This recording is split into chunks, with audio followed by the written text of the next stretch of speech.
Olá, minhas irmãs e meus irmãos, muita paz a todos. Hoje nós vamos falar da raiva e como a raiva, a irritação, a cólera pode acelerar, adiantar, antecipar o nosso processo de morte e subsequente desencarnação. Então nós vamos abordar um pouco desta emoção que existe em todos nós, que faz parte da nossa essência no atual processo e momento evolutivo que enfrentamos, em algumas pessoas de forma mais intensa e em outras de forma mais suavizada. Mas a espiritualidade, ela vem nos trazer esclarecimentos e contribuições importantes para nos ajudar em nosso processo de autodomínio, de autoconhecimento e de autodomínio. Que a raiva mata não é uma novidade. Todos nós, em algum momento, talvez já tenhamos ouvido uma situação, um relato próximo ou distante, ou numa matéria jornalística, de alguém que, ao tomar conhecimento de uma notícia ruim, de uma notícia que a abalou muito, que essa pessoa teve um infarto, um acidente vascular cerebral, teve algum mal que acabou levando à morte também. Então é algo já conhecido, é algo que não é novidade. No entanto, o que a espiritualidade nos traz de importante é a revelação de que o nosso comportamento habitualmente irascível, colérico, irritadiço, raivoso, pode também ir minando as nossas energias, fazendo com que nós, então, reduzamos o tempo de vida física que temos programada para nós. Então, é algo diferenciado. Muitas vezes nós não fazemos essa associação. Até identificamos que os vícios físicos reduzem a nossa capacidade vital, a nossa capacidade orgânica e pode gerar uma antecipação da morte. Mas o temperamento em si é algo ainda incerto, que muitas pessoas talvez tenham dúvidas. E nós vivemos um momento no mundo em que muitas pessoas andam irritadiças, apesar das indignações, dos entendimentos pessoais de cada um sobre as mais diversas matérias. Nós precisamos ter serenidade na vivência das experiências e na aceitação da forma de cada um de agir e de entender o mundo. Mas nós vemos aí polarizações no campo político, então as pessoas assistindo os vídeos e ali chateadas e nas suas falas, nas suas participações sociais e muitas vezes coléricas e ali abaladas emocionalmente. E uma coisa é eu ter meu posicionamento, uma coisa é eu agir na sociedade pelos meios legítimos para defender aquilo que eu acho que é o certo. Outra coisa é eu me desequilibrar, desrespeitando a minha saúde e também desrespeitando a outra pessoa. E essas polarizações, essas divergências existem nos mais diversos campos, e em especial na família, no ambiente do trabalho, no trânsito. O trânsito é um campo em que as pessoas perdem com muita facilidade a paciência. E para facilitar então a nossa compreensão de como a raiva, a cólera, a irritação e o mau humor atacam o nosso organismo, nós vamos trazer aqui hoje um relato que está no livro Cartas e Crônicas.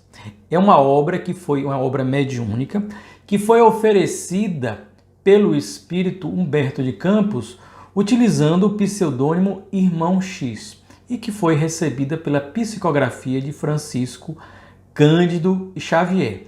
E lá no capítulo 16 existe uma história contada por um personagem, é uma história verídica, mas ali a modificação possivelmente do nome do personagem, que dá nome ao capítulo, Belarmino Bicas. Já é um texto conhecido no meio espírita, das pessoas que gostam ali das obras do espírito Humberto de Campos, de Chico Xavier, e que traz um ensinamento grandioso. Belarmino Bicas, já no mundo espiritual, está numa atividade assistencial ao lado de Humberto de Campos, ou seja, eles dois benfeitores espirituais, auxiliando em alguma tarefa de socorro na crosta, nas atividades de alguma casa, alguma instituição. E em determinado momento, Belarmino Bicas, sabendo que Humberto de Campos estava escrevendo pela psicografia de Chico Xavier, trazendo mensagens pela mediunidade de Chico Xavier, pede a Humberto de Campos que conte a história dele, que foi alguém que se tornou espírita em determinado momento da vida e que guardava um temperamento colérico, raivoso, irritadiço, com muito mau humor. Então vamos à história de Belarmino Bicas, que oferece o seu testemunho para que ele sirva de elemento de aprendizagem, de tomada de decisão, de esforço de nossa parte para modificar também o nosso temperamento com esforço diário, a pouco e pouco. Então começa assim o capítulo, narrado por Irmão X, Humberto de Campos. Depois da festa beneficente em que servíramos juntos, Belarmindo Bicas, prezado companheiro a que nos afeiçoamos no plano espiritual, chamou-me à parte e falou decidido. Ambos estavam trabalhando ali e em um determinado momento Belarmindo aproveitou e chamou Humberto de Campos. Bem, já que estivemos hoje em tarefa de solidariedade, estimaria solicitar um favor. Ante a surpresa que nos assaltou, Belarmindo prosseguiu. Soube que você ainda dispõe de alguma facilidade para escrever aos companheiros encarnados na Terra e gostaria de confiar-lhe um assunto. Soube que você ainda dispõe de alguma facilidade. Por quê? Porque Humberto de Campos era escritor quando encarnado e mesmo depois de desencarnado continuou escrevendo para a Terra, só que agora através da mediunidade de Chico Xavier. Que assunto? Perguntou Humberto de Campos. Acontece que desencarnei com 58 anos de idade, após 20 de convicção espírita. Abracei os princípios codificados por Allan Kardec aos 38.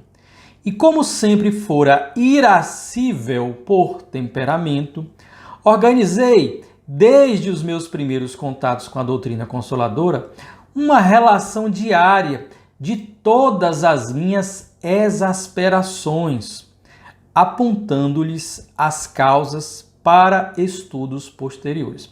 Olha que interessante. Ele desencarnou novo, relativamente novo, 58 anos. E já era espírita há 20 anos, ele se tornou espírita há 38 anos. E ele se reconhecia como alguém com um temperamento, por hábito, irascível. Aquela pessoa irritadiça, que se zanga, que vai no canto, quando as coisas não estão do jeito que ela gostaria, ela fica chateada, se expressando ali ou não, mas ela intimamente ela tá exasperada, ela está agitada ali, ou seja, está abalada emocionalmente. Então ele se identificava.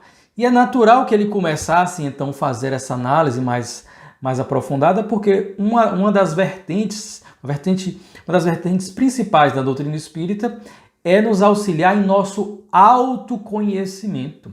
Isto está, inclusive, nas questões 919, 919A do Livro dos Espíritos, uma resposta oferecida por Santo Agostinho, um espírito, já que auxiliou a codificação, em que ele nos fala que a finalidade do Livro dos Espíritos foi nos auxiliar, nos facilitar o processo de autoconhecimento. E ali Santo Agostinho oferece, compartilha conosco o método que ele tinha de todos os dias, ao final do dia, na sua oração final, nas suas meditações finais, ele analisar como foi o dia, como foi que ele agiu, o que é que ele fez de bom, de ruim, o que é que ele avaliaria como negativo, se fosse outra pessoa fazendo, como é que ele avaliaria. Então, nós temos na doutrina espírita este estímulo ao nosso autoconhecimento. Para quê? Só fazer o diagnóstico? Não. Para fazer o diagnóstico e depois aplicar a medicação, que é o esforço diário, o esforço de todos os dias, para nós vencermos as nossas más inclinações, as tendências ainda mais primitivas que nós trazemos. Então, eu preciso, assim como o médico precisa fazer o diagnóstico para depois prescrever o tratamento, nós, no nosso processo de melhoria pessoal, de reforma íntima, precisamos identificar qual é o nosso estágio para daí ir fazendo o nosso processo íntimo de melhoria. Isso sempre, cada vez mais. Então ele depois se tornou espírita, ele começou a avaliar, fazer uma relação diária, como se fosse um estatístico. Cada movimento emocional dele, tenha ele exteriorizado ou não, ele ia registrando. Imagine que trabalho meticuloso e às vezes até cansativo. Ele fazia uma relação diária das exasperações e o que foi que causou cada uma delas. E prossegue. Os meus desconchavos, porém, foram tantos que, apesar dos nobres conhecimentos assimilados, suprimi inconscientemente 22 anos da cota de 80 que me cabia desfrutar no corpo físico, regressando à pátria espiritual na condição de suicida indireto. Olha, com este comportamento que ele conseguiu ali ir detalhando, que ele conseguiu ir ali documentando, definindo, delimitando, ele reduziu 22 anos dos 80 que estavam na sua programação espiritual. Ele renasceu com uma programação para viver 80 anos, mas por conta do seu temperamento, que ele não lutou adequadamente para superar. Vejam que a programação é feita com base no possível, no plausível, no razoável, aquém até do nosso limite máximo. É uma média ali do que nós vamos suportar. Mas ele, apesar da sua consciência já recebendo as luzes da doutrina espírita, da imortalidade, da necessidade do nosso processo de transformação, Allan Kardec registrou o ensino dos espíritos. Conhece-se o verdadeiro espírita pela sua transformação moral e pelos esforços que empreende para vencer, para superar suas más inclinações. Então, não se reconhece o verdadeiro espírita por ser perfeito, por estar próximo da perfeição, não. É por alguém que está sempre em movimento, em modificação, em transformação e numa transformação dentro de um processo de esforço para vencer a si mesmo, para vencer ao homem velho que cada um traz dentro de si. Mas ele antecipou a sua desencarnação em 22 anos, inconscientemente, no sentido de que não foi algo deliberado. Ele conhecia ali os princípios espíritas, mas ele não queria tirar a própria vida. Ele não fez de propósito, ele não começou a sabotar de forma proposital a própria vida. Mas tinha sim responsabilidade, porque já gozava de conhecimento e condição pessoal para fazer um pouco diferente. Somente aqui, ele está falando de alguém que está no plano espiritual, então somente aqui no plano espiritual, pude examinar os meus problemas e acomodar-me às desilusões. A desilusão, como dizia Chico Xavier, é a chegada da verdade. Então a ilusão sai e a verdade chega. Quantos tesouros perdidos por bagatelas! Quanta asneira em nome do sentimento. Asneira vem de asno. Então é uma forma um pouco mais sutil de dizer quanta burrice, quanta bobagem que por questões do dia a dia superáveis. E exibindo curioso papel, Belarmindo acrescentava, e aí vem o pedido de Belarmindo a Humberto de Campos. Conte o meu caso para quem esteja ainda carregando a bobagem do azedume. Fale do perigo das zangas sistemáticas. Insista na necessidade da tolerância, da paciência, da serenidade, do perdão. Rogue aos nossos companheiros para que não percam a riqueza das horas com suscetibilidades e amuos. Que tem gente que fica assim, fulano está amuado. Explique ao pessoal da Terra que mau humor também mata. Foi então, vejam que Belarmino Bicas tirou um papel e entregou para Humberto de Campos e conte a minha história para eles. Faça essa advertência, que os encarnados possam, tendo consciência dos meus equívocos, não repetir em suas vidas o que eu fiz comigo mesmo. Foi então que passei a leitura da interessante estatística de irritações, que não me furto a satisfação de transcrever. Então, Belarmino colocou ali, caso por caso, situação por situação, a contabilidade das suas irritações. Ele contabilizou as irritações dele e as motivações das irritações. Belarmino Bicas, número de cóleras e mágoas desnecessárias com a especificação das causas respectivas, de 1936 a 1956. Ou seja, os 20 anos ali que ele foi espírita, né, e 56 o ano que ele desencarnou.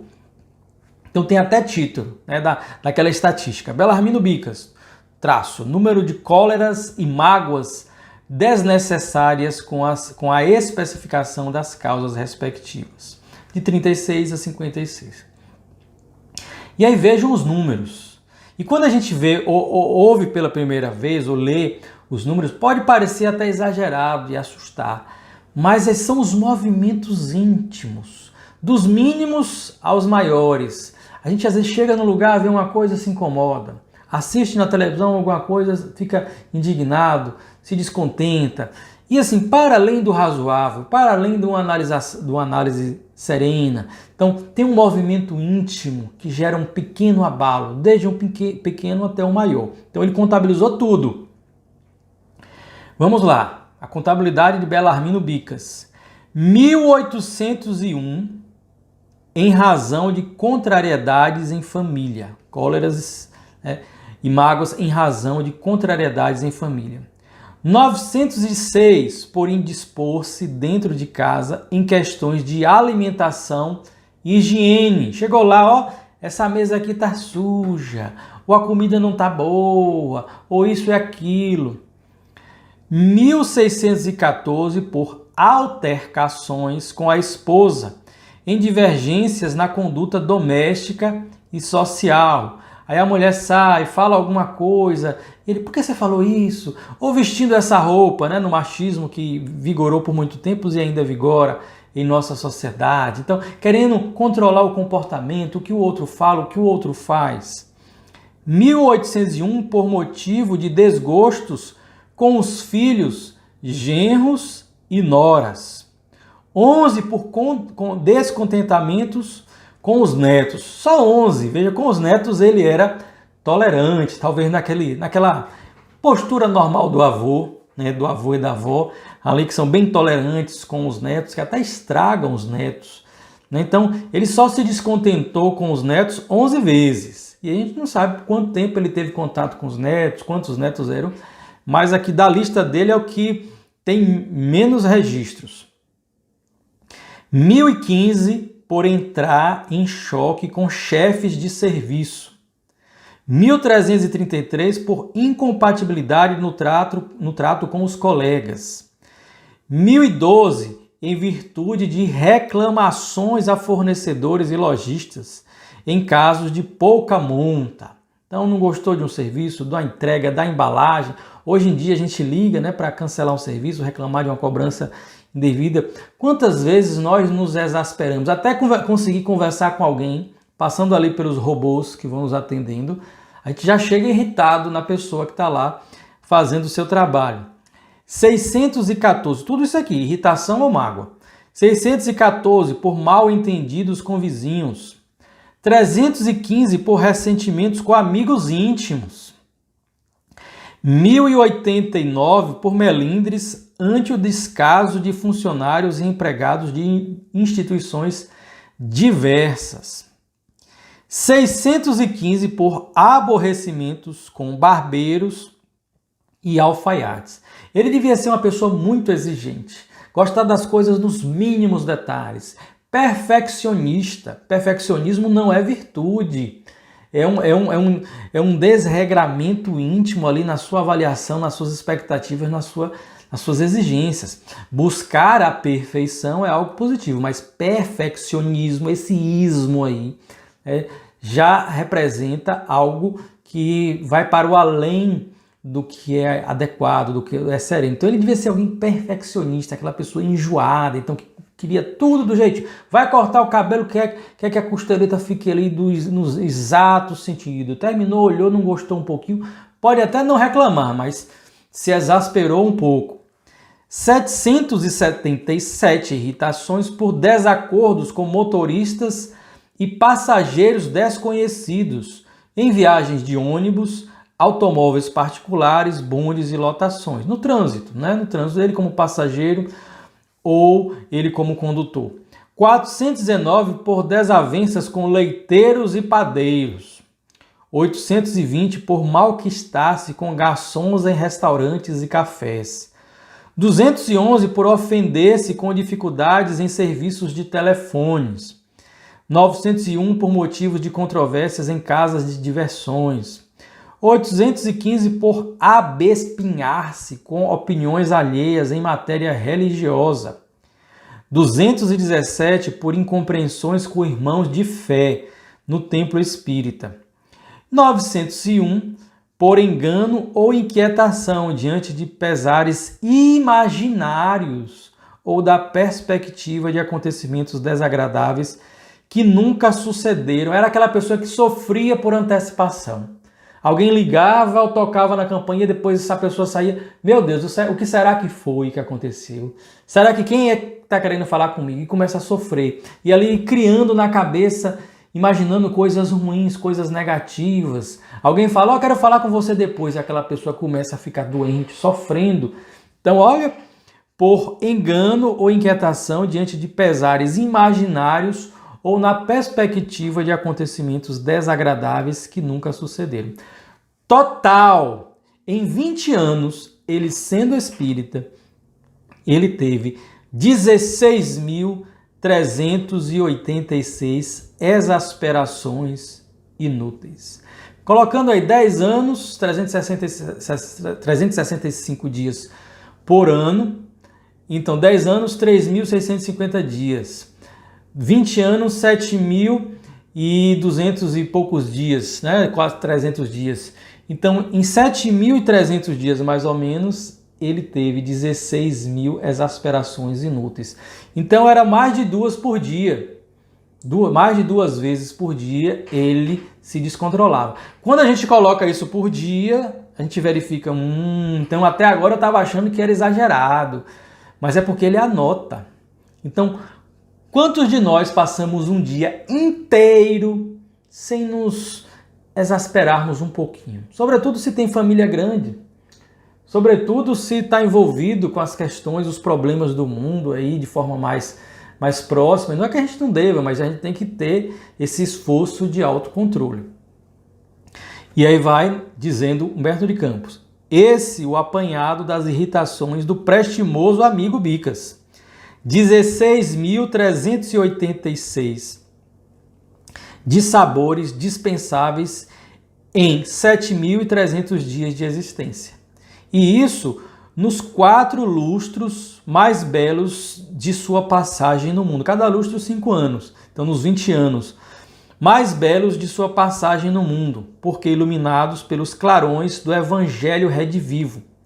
Cumpro-lhe o desejo de tornar conhecida a sua experiência que, a nosso ver, é tão importante quanto as observações que previnem desequilíbrios e enfermidade, embora estejamos certos de que muita gente julgará o balanço de Belarmino por mera invencionice de espírito loroteiro. Então, Humberto Campos termina dizendo, olha, eu compreendo que essa advertência é tão importante quanto quaisquer advertências que nós façamos aí no tocante à prevenção às doenças orgânicas que nos acometem. Mas tenho consciência que muita gente, quando ouvir essa história, vai achar que é uma mera invencionice de espírito loroteiro. Só que não é, meus irmãos.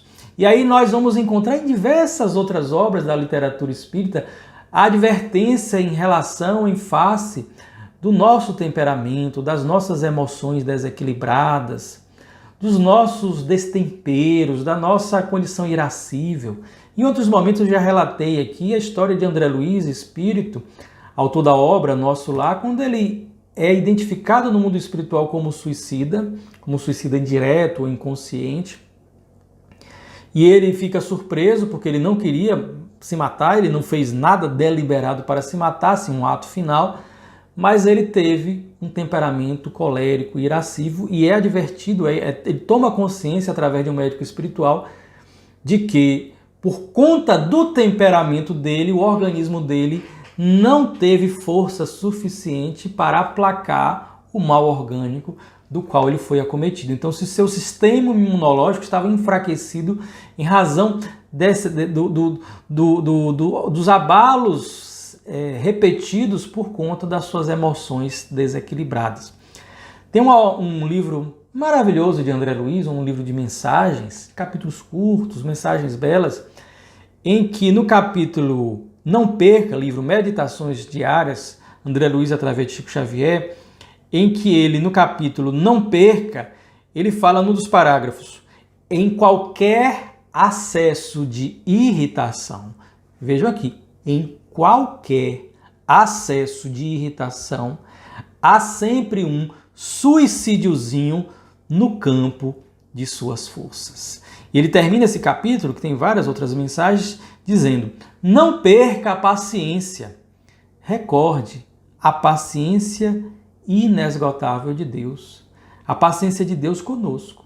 E numa outra obra recebida por Chico Xavier, obra que foi oferecida pelo seu benfeitor Emmanuel, uma obra maravilhosa, Pensamento e Vida, que foi uma adaptação que Emmanuel fez de um pequeno livro que é recomendado para a leitura de espíritos que estão em processo de preparação para a reencarnação.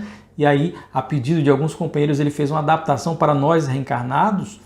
Então, o livro Pensamento e Vida tem o capítulo 28, Enfermidade. Eu não vou ler todo, mas alguns parágrafos nós vamos destacar aqui. Emmanuel nos diz: toda emoção violenta sobre o corpo é semelhante, olha a figura que ele utiliza, toda emoção violenta sobre o corpo é semelhante a martelada forte sobre a engrenagem de máquina sensível, e toda aflição amimalhada é como ferrugem destruidora, prejudicando-lhe o funcionamento. Imagine aí um mecanismo bem sensível recebendo uma martelada forte. Ou então a aflição ali como aquele elemento que vai representar uma ferrugem destruidora nos elementos ali metálicos. Sabe hoje a medicina que toda tensão mental, fulano hoje está tenso. Olha aí a tensão mental. Toda tensão mental acarreta distúrbios de importância no corpo físico. Então hoje a medicina nossa já sabe disso.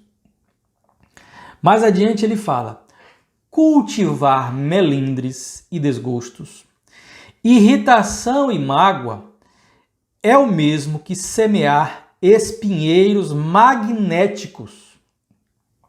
É o mesmo que semear espinheiros magnéticos e adubá-los no solo emotivo de nossa existência é intoxicar por conta própria a tessitura da vestimenta corpórea, estragando aqui, por isso que antecipa a morte, estragando os centros de nossa vida profunda e arrasando, consequentemente, sangue e nervos, glândulas e vísceras do corpo que a divina providência nos concede entre os homens, com vistas ao desenvolvimento de nossas faculdades para a vida eterna.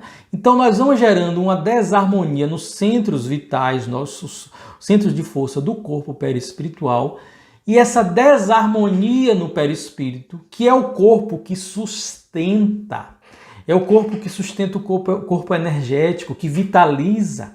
Então sustenta e vitaliza o corpo físico.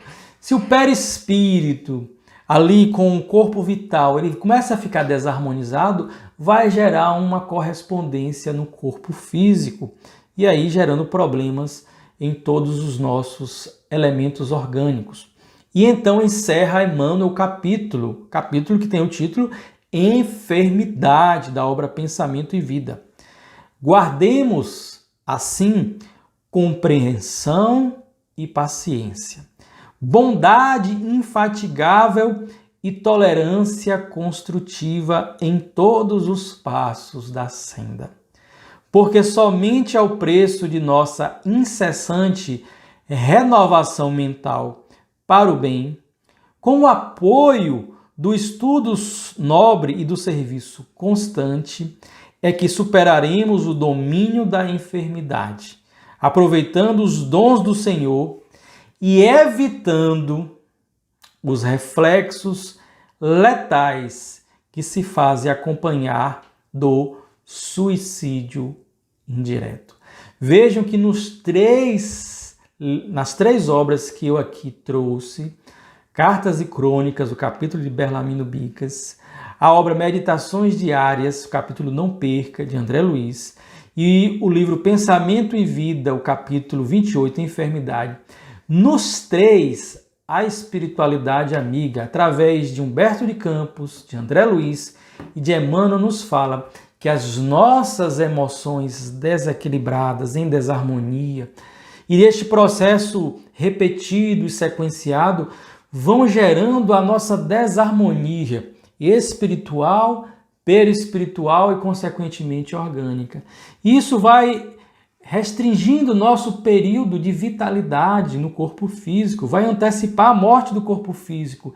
E no plano espiritual, ainda que não seja o nosso desejo deliberado voltar para a pátria espiritual naquele momento, nós vamos antecipar esse nosso retorno e seremos recepcionados lá na condição de suicidas indiretos ou inconscientes, mas sim de suicidas. E cada um viverá as consequências das suas escolhas conforme o seu plantio, a cada um segundo as suas obras.